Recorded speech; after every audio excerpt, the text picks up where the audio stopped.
Okay. A lot of people say that you're similar fighters in terms of background and size and so forth.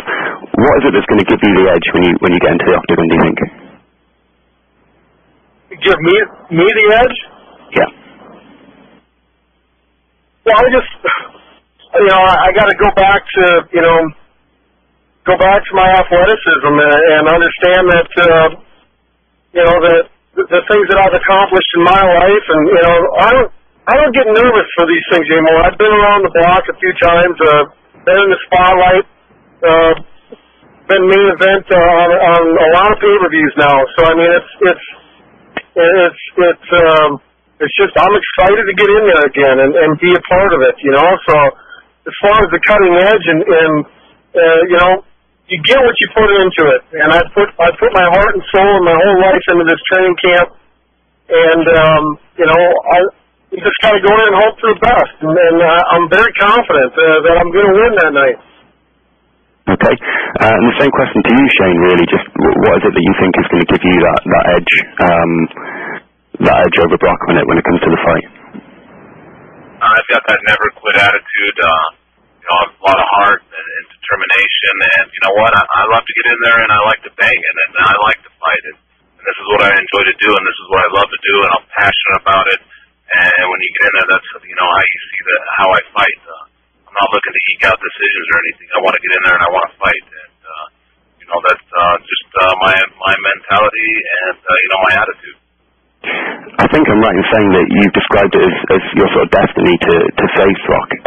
Do you feel like this is the ideal time for the fight to happen for you personally? Yeah, absolutely. I think it's a great time. I'm happy that the UFC was able to put it together for us again, and especially happy that Brock was able to come back from his sickness and especially be healthy and there for his family. But especially being able to be able to fight. It's the challenge that I look forward to.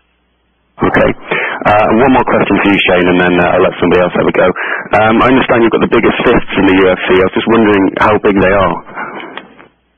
I don't know really what size they are or if they're the biggest. That's just what everybody proclaims. It's kind of an odd thing that I'm known for, I guess.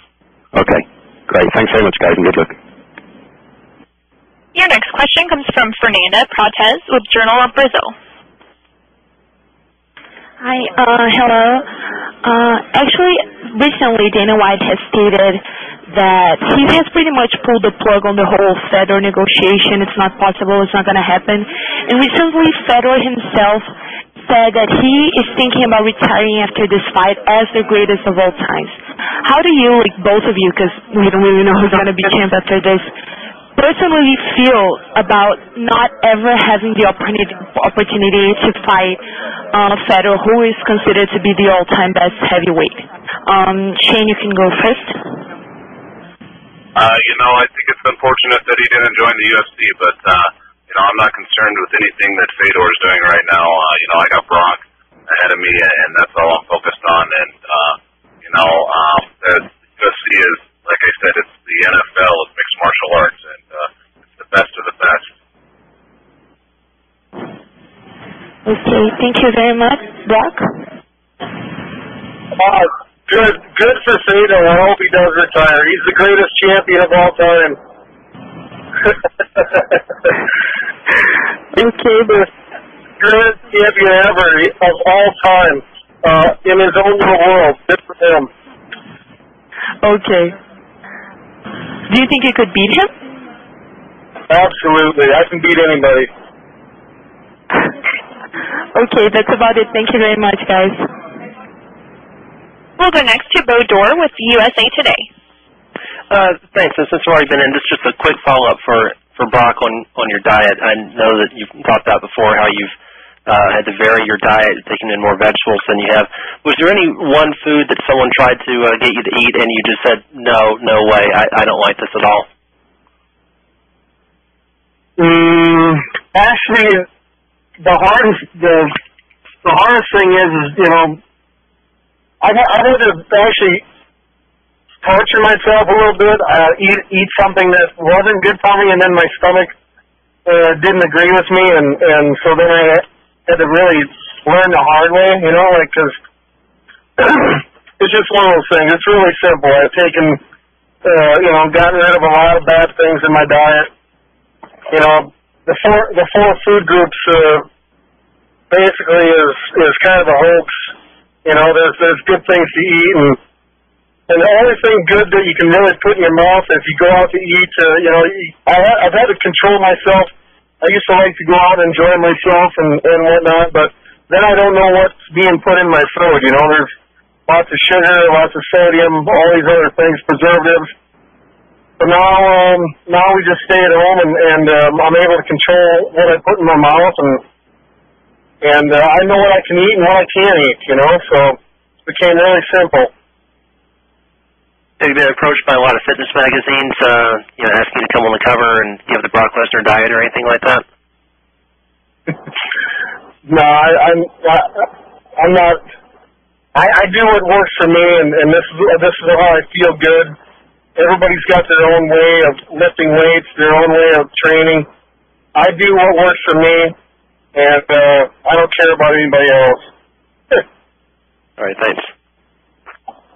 We'll go next to Scott Fife with Sunday Post Scotland.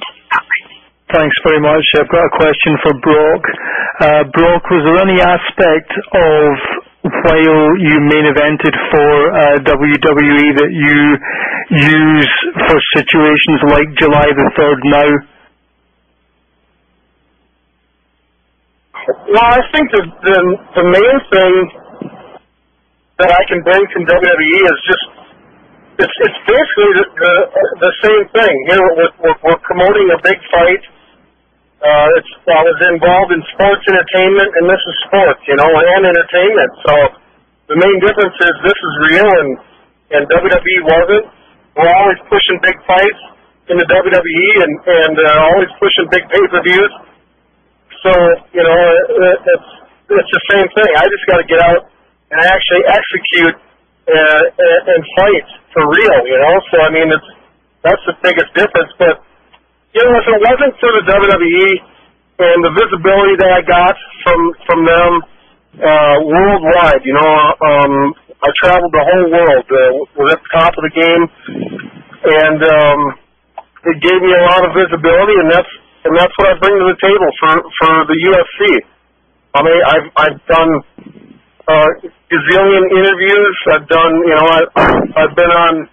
I think I haven't even thought about it, but this is probably my 30, somewhere in the 30s of pay-per-views that I've participated in. I've headlined and main evented probably 25 pay-per-view events. So I mean, this, like I said, this isn't my first rodeo. This is this is I enjoy it, and I'm not saying that being a pompous prick about it. But these are the facts, and this is just what it is. I've got no nerves, no jitters coming into this fight. I'm well prepared, and without the WWE, I wouldn't be as prepared as I am now as far as dealing with the press and dealing with the visibility. So it's a good thing. Did it also, Brock, you obviously at times were a heel in WWE. Did that prepare you for hearing boos when you came over to UFC? Well, the last thing you want to hear is crickets. So, so I mean, if they're cheering for you or booing you, at least they're paying attention, and that's all I care about, So, and the last thing you want to see is stars. So, you know what? It's all a good thing.